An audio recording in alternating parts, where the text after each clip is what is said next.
കർത്താവിനാൽ അനുഗ്രഹിക്കപ്പെട്ടവരെ, ഈ ചൊവ്വാഴ്ച ദൈവസന്നിധിയിൽ നമുക്ക് ഒരുമിച്ച് കൂടാൻ കർത്താവ് വന്ന എല്ലാ ഭാഗ്യത്തിനായി കർത്താവിന് നമുക്ക് നന്ദി പറയാം. അനേകർക്ക് മനസ്സിലാകാത്തത് എനിക്ക് നിങ്ങൾക്കും കൃപയാൽ ഇത് വെളിപ്പെട്ടെങ്കിൽ, ഈ വചനത്തിൽ ഞാൻ നിങ്ങളും ആശ്രയിക്കുന്ന ആമേൻ ദൈവമക്കളാകുന്ന ഞാനും നിങ്ങളും കർത്താവിൽ കൂടുതൽ ആശ്രയിക്കുന്നവരാണ്. ഇന്നിത് കേൾക്കുന്ന മുഴുവൻ പേരും ദൈവത്തിൽ ആശ്രയിക്കുന്നവരാണ്, കർത്താവിൽ ആശ്രയിക്കുന്നവരാണ്. ആമേൻ. ലോകത്തിന് ആമേൻ കർത്താവിനെ അറിയാൻ പറ്റിയില്ല. ദൈവവചനം പോലും പറയാണ്, അവർ അവനെ അറിഞ്ഞില്ല. ആമേൻ. യോഹന്നാന്റെ സുവിശേഷം 1-ാം അധ്യായത്തിൽ പറയണം, അവനെ എന്ത് ചെയ്തില്ല? അവരവനെ അറിഞ്ഞില്ല. ആമേൻ. ലോകം അവനെ അറിഞ്ഞില്ല. ആ വാക്ക് ശ്രദ്ധിച്ചോണം. കൃപയാൽ നമുക്ക് കർത്താവിനെ അറിയാൻ ഭാഗ്യം ലഭിച്ചു.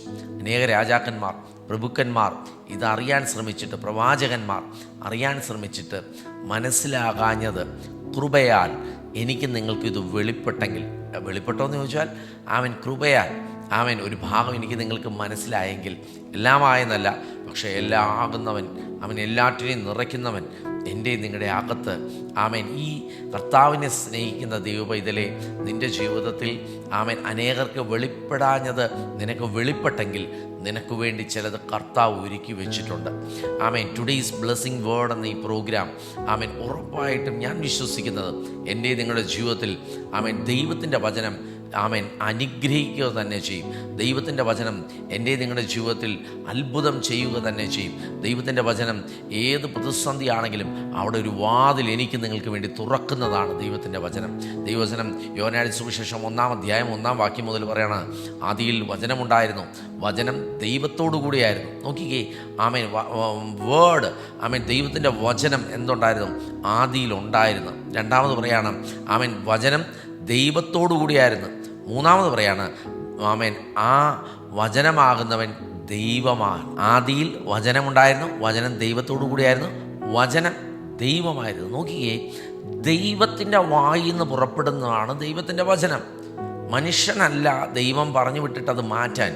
Price the lord. ആമേൻ. ഇത് കേൾക്കുന്ന മുഴുവൻ പറയട്ടെ, ആമേൻ. ദൈവത്തിൻ്റെ വായിൽ നിന്ന് ഒരു വാക്ക് പുറപ്പെട്ട് എനിക്ക് നിങ്ങൾക്ക് അതൊരു ദൂതായിട്ട് ആമേൻ പരിശുദ്ധാത്മാവിനാൽ അത് കേൾക്കാൻ ഇടയായെങ്കിൽ ഓർത്തോണം, നിന്നെക്കുറിച്ചുള്ള പദ്ധതി ചെറുതല്ല. ദൈവം നിന്നിലൂടെ ആമേൻ വെളിച്ചമില്ലാത്തടത്ത് വെളിച്ചത്തെ കൊണ്ടുവരുവാൻ, ആമേൻ പ്രകാശിക്കാത്ത ഇടങ്ങളിൽ പ്രകാശിക്കുവാൻ ദൈവം എന്നെ നിങ്ങളെ ആക്കി വെച്ചിരിക്കുന്നത്. ദൈവത്തിൻ്റെ വചനം താഴോട്ട് വരുമ്പോൾ പറയാണ്, ഏത് മനുഷ്യനെയും പ്രകാശിപ്പിക്കുന്ന സത്യ വെളിച്ചം. നോക്കിക്കേ, ആ വെളിച്ചത്തെക്കുറിച്ചാണ് വചനം പറയുന്നത്. യേശു, കർത്താവായ യേശു. ആമേൻ. ഏത് മനുഷ്യനെയും ആമേൻ, 1-2 പേരെ അല്ല, സെലക്റ്റഡ് ആയിട്ടുള്ള ഏതൊക്കെയോ ആമേൻ കുടുംബത്തിൽ 1-2 പേരെ അല്ല, അല്ലെങ്കിൽ ഇന്നയാളെന്ന് പറഞ്ഞ് നമുക്ക് അവസാനിപ്പിക്കാൻ പറ്റത്തില്ല. ദൈവവചനം പറയാണ്, ഏത് മനുഷ്യനെയും പ്രകാശിപ്പിക്കുന്ന സത്യ വെളിച്ചം, അതാ യേശു കർത്താവ്. ആമീൻ. ഇത് കേട്ടുകൊണ്ടിരിക്കുമ്പോൾ പ്രകാശിക്കാതിരിക്കുന്ന അവസ്ഥയാണോ? ആദ്യമായിട്ടാണോ ഇത് കേൾക്കുന്നത്? ആമീൻ. ഏത് മനുഷ്യനെയും പ്രകാശിപ്പിക്കുന്ന സത്യ വെളിച്ചം. ഏത് തകർന്ന അവസ്ഥയാണെങ്കിലും നിൻ്റെ ജീവിതത്തിൽ ഒരു ജീവൻ കർത്താവ് തരികയാണ്. ആമീൻ. ഇന്ന് വരെ അനുഭവിക്കാത്ത ജീവൻ, ഇന്ന് വരെ സന്തോഷിക്കാൻ പറ്റാത്തൊരവസ്ഥയായിരിക്കും. ആമീൻ. ഇന്ന് ഇത് കേൾക്കുമ്പോൾ യേശുവിലുള്ള അതേ ജീവൻ, ആമീൻ, സൃഷ്ടിക്കുന്ന ജീവൻ, അത്ഭുതം ചെയ്യുന്ന ജീവൻ. ആമീൻ. ഇന്ന് ഞാനിത് പറഞ്ഞു വരുന്നത്, ആമേൻ, കർത്താവിൽ ആശ്രയിക്കുന്നവർ, കർത്താവിൽ വചനം കേൾക്കുന്നവർക്ക് കേട്ടുപോവുകയല്ല, ഈ ദിവസങ്ങളിൽ അനുഭവിക്കാനുള്ള നന്മ ആമേൻ കർത്താവ് എനിക്ക് നിങ്ങൾക്ക് വേണ്ടി ഒരുക്കാൻ പോവുക. ചില വാതിലുകൾ കർത്താവ് തുറക്കാൻ പോവുക. ആമേൻ. കർത്താവിൽ ആശ്രയിക്കുന്ന ദൈവ പൈതലേ, ആമേൻ, എനിക്കും നിങ്ങൾക്കും വേണ്ടി കർത്താവ് നമ്മൾ ഉദ്ദേശിക്കുന്നതിൻ്റെ അപ്പുറത്ത് ആമേൻ നിനക്ക് അനുഭവിക്കാനുള്ള. കഴിഞ്ഞ നാളുകളിൽ ചില വചനങ്ങളൊക്കെ കേട്ടു, ആമേൻ പറഞ്ഞു, സ്തോത്രം പറഞ്ഞു, ഹല്ലേലൂയ പറഞ്ഞു, ഏറ്റെടുത്തു. ആമേൻ. കരങ്ങൾ ഉയർത്തി നന്ദി കർത്താവേ, ആമേൻ, തന്നതിന് നന്ദി എന്നൊക്കെ പറഞ്ഞു. ഈ ദിവസങ്ങളിൽ ആ കേട്ട വചനങ്ങളിൽ നീ അനുഭവിക്കാൻ റെഡിയായിക്കോ. നീ അറിയാത്ത ചില വാതിലുകൾ നിൻ്റെ മുമ്പിൽ തുറക്കാൻ പോവുക. നീ ചിന്തിക്കാത്ത ചില നന്മകൾ ദൈവം നിൻ്റെ മുമ്പിൽ തുറക്കാൻ പോവുക. ഇത് കേൾക്കുന്ന മുഴുവൻ പേരോട് പറയാം, നീ ഭയപ്പെടരുത്, ധൈര്യത്തോടെ മുമ്പോട്ട് പോകണം. വചനം ആമേൻ യോഹന്നാൻ പറയാണ്, ഏത് മനുഷ്യനെയും പ്രകാശിപ്പിക്കുന്ന സത്യ വെളിച്ചം. ഏതവസ്ഥയായിക്കോട്ടെ, നിങ്ങൾ ചെയ്യുന്ന ബിസിനസ്, നിങ്ങൾ ചെയ്യുന്ന ആമേൻ ജോലി, ആമേൻ എന്തുമായിക്കോട്ടെ, നിങ്ങളുടെ തലമുറ, ഏത് മനുഷ്യനെയും പ്രകാശിപ്പിക്കുന്ന സത്യ വെളിച്ചമാണ് കർത്താവായ യേശു. ആ യേശുവിൽ ആശ്രയിക്കുന്ന നീ ലജ്ജിച്ചു പോകത്തില്ല. നിൻ്റെ അകത്തിരിക്കുന്നത് ജീവൻ്റെ വചനമാണ്. ദൈവം തൻ്റെ നാവിന്ന് പുറപ്പെട്ട വാക്കിനാൽ ഈ ഭൂമിയെ സൃഷ്ടിച്ചെങ്കിൽ പാഴും ശൂന്യവുമായി കിടന്നിരുന്ന ഈ ഭൂമിയെ, ഉൽപ്പത്തി 1 പറയാണ്, പാഴും ശൂന്യവുമായി കിടന്നിരുന്ന ഈ ഭൂമിയുടെ മേൽ ദൈവത്തിൻ്റെ ആത്മാവ് പരിവർത്തിച്ചപ്പോൾ വെളിച്ചം അവിടെ വന്നു. ഇന്ന് ഇതിൽ കേൾക്കുന്ന മുഴുവൻ പറയാം, അതേ പരിശുദ്ധാത്മാവ്, അതേ യേശു എൻ്റെ നിങ്ങളുടെ അകത്തിരിക്കുമ്പോൾ നീ പോകുന്നിടത്തൊക്കെയും വചനം പറയാണ്, ഏതു മനുഷ്യനെയും പ്രകാശിപ്പിക്കുന്ന സത്യ വെളിച്ചം. വേറൊരു വെളിച്ചം ഇല്ല, വേറൊരു വഴിയില്ല. യേശു പറഞ്ഞു, ഞാൻ തന്നെ വഴിയും സത്യവും ജീവനുമാകുന്നു. ഇവിടെ വചനം പറയാണ്, ഏതു മനുഷ്യനെ പ്രകാശിപ്പിക്കുന്ന സത്യ വെളിച്ചം ലോകത്തിലേക്ക് വന്നുകൊണ്ടിരുന്നു. ലോകത്തിലുണ്ടായിരുന്നു. നോക്കിക്കേ, വചനം പറയാണ്, ഒന്നാം വാക്യം പറയണ, ആദിയിൽ വചനമുണ്ടായിരുന്നു, വചനം ദൈവത്തോടു കൂടെയായിരുന്നു, വചനം ദൈവമായിരുന്നു. ഇവിടെ വചനം പറയാണ്, 10-ാം വാക്യം പറയാണ്, അവൻ ലോകത്തിൽ ഉണ്ടായിരുന്നു. നോക്കിക്കേ, യേശുവിനെ കുറിച്ച് പറയാണ്, അവൻ ലോകത്തിലുണ്ടായിരുന്നു. എന്നിട്ട് പറയാം, ലോകം അവൻ മുഖാന്തരം ഉളവായി, ലോകമോ അവനെ അറിഞ്ഞില്ല. നോക്കിക്കേ, കർത്താവിൽ പ്രിയ മക്കളെ, ലോകം അവനെ അറിഞ്ഞില്ല.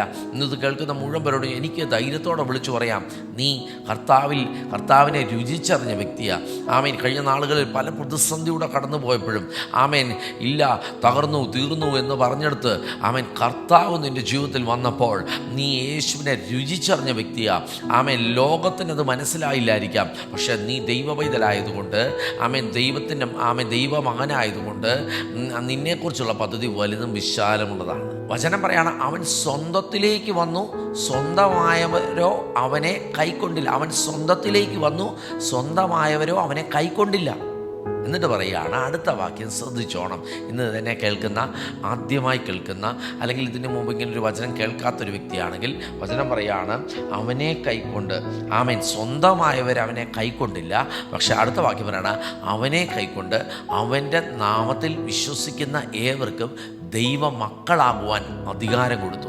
പ്രിയമുള്ളവരെയും, അവനെ കൈക്കൊള്ളണം. അകത്തേക്ക്, യേശുവേ എൻ്റെ ജീവിതത്തിലേക്ക് വരണമേ, എന്നെ തൊടണമേ, എനിക്ക് കർത്താവിനെ ഒന്നുകൂടെ അറിയണമേ എന്ന് ആഗ്രഹിക്കുന്ന ആരെങ്കിലും ഉണ്ടെങ്കിൽ വചനം പറയാണ്, അവനെ കൈക്കൊണ്ട് അവൻ്റെ നാമത്തിൽ വിശ്വസിക്കുന്ന ഏവർക്കും ദൈവ മക്കളാകുവാൻ അധികാരം കൊടുത്തു. ഇന്ന് യേശുവിൻ്റെ കർത്താവായ യേശുവിനെ ഹൃദയത്തിലേക്ക് ക്ഷണിക്കുവാൻ ആരാണോ തയ്യാറായിരിക്കുന്നത് ആ വ്യക്തി ദൈവരാജ്യത്തിൽ നീ ദൈവത്തിൻ്റെ പൈതലാണ്, നീ മകനാണ്. വചനം പറയാണ്, അങ്ങനെ ആ വ്യക്തി എന്തായിത്തീർന്നു? ദൈവ മക്കളാകുവാൻ അവന് അധികാരം കൊടുത്തു. റോമർക്കെഴുതിനകത്ത് പറയാണ്, ദൈവത്തിൻ്റെ ആത്മാവ് നടത്തുന്ന ഏവരും ദൈവത്തിൻ്റെ മക്കളാവുന്നു. അപ്പം കർത്താവിനെ അറിയുക, അല്ലെങ്കിൽ അവനെ കൈക്കൊണ്ട് അവൻ്റെ നാമത്തിൽ വിശ്വസിക്കുന്ന, അവനെ കൈക്കൊള്ളണം, വിശ്വസിക്കണം, ഏവർക്കും ദൈവ മക്കളാകുവാൻ അധികാരം കൊടുത്തെങ്കിൽ ഇവിടെ റോമർക്കെഴുതിനകത്ത് പറയാണ്, ഇന്ന് ആ കൈക്കൊണ്ട നിൻ്റെ അകത്ത് പരിശുദ്ധാത്മാവ് ഇരിപ്പുണ്ട്. ആ പരിശുദ്ധാത്മാവ് നിന്നെ ഓർപ്പിക്കും, നീ ദാസനല്ല, മകനാണ്. നിനക്ക് വേണ്ടത് ദൈവം നിനക്ക് വേണ്ടി, നിൻ്റെ അപ്പനാകുന്ന ദൈവം, ദൈവം നിനക്ക് വേണ്ടി, നിൻ്റെ അപ്പൻ നിനക്ക് വേണ്ടി ഒരുക്കിയിട്ടുണ്ടെന്ന്. ദൈവത്താൽ തിരഞ്ഞെടുക്കപ്പെട്ട വ്യക്തിയാണ്. നമ്മളെക്കുറിച്ചുള്ള പദ്ധതി വലുതാണ്. ഏറ്റെടുത്താട്ടെ, ചെറുത് പറയരുത്. ഞാൻ കൊള്ളരുതാത്തവനല്ല, ലോകത്തിനിത് മനസ്സിലായില്ല, പക്ഷെ നിനക്ക് കൃപയാൽ ഇത് വെളിപ്പെട്ടെങ്കിൽ പിടിച്ചെടുത്തോണം. ചില വഴികൾ മുമ്പിൽ തുറക്കപ്പെടാൻ പോവുക. അനേകരുടെ മുമ്പിൽ അടഞ്ഞു പോയ വാതിൽ നിൻ്റെ മുമ്പിൽ കർത്താവ് മലർത്തി തുറക്കാൻ പോവുക. ആരും കണ്ടിട്ടില്ലാത്തതുപോലെ ചില വാതിലുകൾ, ചിന്തിക്കാത്ത നന്മകൾ തലമുറയ്ക്ക് വേണ്ടി കർത്താവ് ഒരുക്കിയിട്ടുണ്ട്. ധൈര്യത്തോടെ ഇരിക്കുക. ആ വചനമാകുന്നവൻ എൻ്റെ നിങ്ങളുടെ അകത്തിരിക്കുമ്പോൾ ആ വചനം കേൾക്കുക മാത്രമല്ല, അനുഭവിക്കാൻ എത്ര പേര് റെഡിയാണോ അവരുടെ ജീവിതത്തിൽ ഇന്നത്തെ ഈ ദിവസം, ഈ ആഴ്ച, ഈ മാസം നീ ഇന്നു വരെ അനുഭവിക്കാത്ത നന്മ കർത്താവ് എനിക്ക് നിങ്ങൾക്ക് വേണ്ടി ഒരുക്കിയിട്ടുണ്ട്. ഞാൻ നിങ്ങൾക്ക് വേണ്ടി പ്രാർത്ഥിക്കാൻ ആഗ്രഹിക്കുന്നു. പ്രിയ പിതാവ്, ഞങ്ങൾ ഒരു മനസ്സോടെ പ്രാർത്ഥിക്കുന്നു. കർത്താവ്, കഴിഞ്ഞ നാളുകളിൽ കർത്താവ് നടത്തിയ വിധങ്ങൾക്ക് നന്ദി. കർത്താവ്, ഇന്ന് ആദ്യമായിട്ട് കേൾക്കുന്ന ആരെങ്കിലും ഉണ്ടെങ്കിൽ അവനെ കൈക്കൊണ്ട് അവൻ്റെ നാമത്തിൽ വിശ്വസിക്കുന്ന ഏവർക്കും ദൈവ മക്കളാകുവാൻ അധികാരം കൊടുത്തെങ്കിൽ, കർത്താവെ ഏതവസ്ഥയാണെങ്കിലും കർത്താവെ കൈക്കൊള്ളുവാൻ, കർത്താവിൻ്റെ നാമത്തെ കൈക്കൊള്ളുവാൻ, കർത്താവിൻ്റെ നാമത്തിൽ വിശ്വസിക്കുവാൻ കൃപ കൊടുത്തതിനായി സ്തോത്രം. അനുഗ്രഹിക്കുകയാണ് ആ ദൈവ പൈതലായി. ഇന്ന് ഈ മെസ്സേജ് കഴിഞ്ഞ് എഴുന്നേൽക്കുമ്പോൾ ആ മകന് വേണ്ടതെല്ലാം കർത്താവ് ഒരുക്കി വെച്ചിരിക്കുന്ന കാണുവാൻ ചില വാതിലുകൾ തുറക്കപ്പെടട്ടെ, ചില വഴികൾ തുറക്കപ്പെടട്ടെ. യേശുവിൻ്റെ നാമത്തിൽ അനുഗ്രഹിക്കുകയാണ്. പരാജയമാണ്, എൻ്റെ ജീവിതം അവസാനിക്കുകയാണ്, ആമേൻ എന്ന് ചിന്തിച്ചിരിക്കുന്ന വ്യക്തി ഇന്നോ നിൻ്റെ ജീവിതത്തിൽ ഒരു പുതിയ തുടക്കത്തിൻ്റെ ദിവസമാണ്. യേശുവിൻ്റെ നാമത്തിൽ അനുഗ്രഹിക്കുകയാണ്. ഇന്നത്തെ ദിവസം ജയത്തോടെ കേൾക്കുന്ന മുഴുവൻ പേരുടെ ജീവിതത്തിൽ ജയത്തോടെ ആമേൻ ആമേൻ ദൈവത്തിൽ ഉണ്ടായിരുന്ന അതേ ജീവൻ, ക്രിസ്തുവിൽ ഉണ്ടായിരുന്ന അതേ ജീവൻ പരിശുദ്ധാത്മാവിനാൽ എനിക്ക് നിങ്ങൾക്ക് ലഭിച്ചെങ്കിൽ പോകുന്നിടത്തൊക്കെയും ആമേൻ കർത്താവ് ചെയ്തതും അതിൽ അധികവും അതിൽ വലിയതും ചെയ്യുവാൻ കർത്താവ് നമ്മളെ ഉപയോഗിക്കട്ടെ. God bless you. കർത്താവ് എല്ലാവരെയും അനുഗ്രഹിക്കട്ടെ. ആമേൻ ചെറുതൊന്നും പറയരുത്, വലിയത് കർത്താവ് ആമേൻ ഓരോരുത്തരുടെയും ജീവിതത്തിൽ കർത്താവ് ചെയ്യും. കർത്താവ് അനുഗ്രഹിക്കട്ടെ. ടുഡേയ്സ് ബ്ലെസ്സിങ് വേർഡ് എന്ന ഈ പ്രോഗ്രാം നിങ്ങളുടെ ജീവിതത്തിൽ അനുഗ്രഹമാണെങ്കിൽ മറ്റുള്ളവർക്ക് ഷെയർ ചെയ്ത് കൊടുക്കുക. ആമേൻ കമൻറ്റുകൾ ഇടാം, ലൈക്ക് ചെയ്യാം, സബ്സ്ക്രൈബ് ചെയ്യാത്തവർ സബ്സ്ക്രൈബ് ചെയ്യാം. God bless you. നാളെ ബുധനാഴ്ച നമുക്ക് വീണ്ടും കാണാം.